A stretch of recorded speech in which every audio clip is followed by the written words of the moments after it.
guys, I'm going to try this one. This one's by Mahir Origami. I've been following his channel for quite a few years now. In fact, this is the first paper plane he's done for about 6 months or even longer than that. And he's changed his channel name a couple of times. Yeah, I can't remember the last two names, but it's Mahir Origami at the moment. So I've just made this following his video. So I'll put a link to his video so you can get the instructions properly rather than try and follow me. And we'll give it a try. Usually his planes are excellent.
Well, there you go.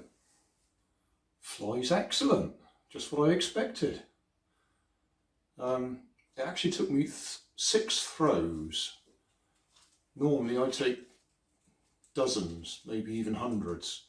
6 throws, 3 more or less on target, and a couple over that way. Because if I don't hold it level, if I hold it that way, it shoots off to the right. So that's me throwing it, not the glider. Love it.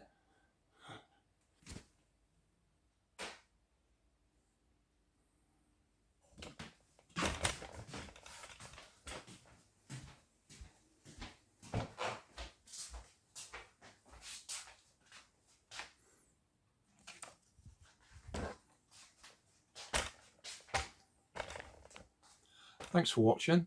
If you want more information, check down below in the video description. If you like this video, you might like this one up here. And if you want to subscribe, you can check out my channel over here. Up here is my latest video on my channel, and down here is a video playlist associated with the video you've just watched. Thanks again for watching.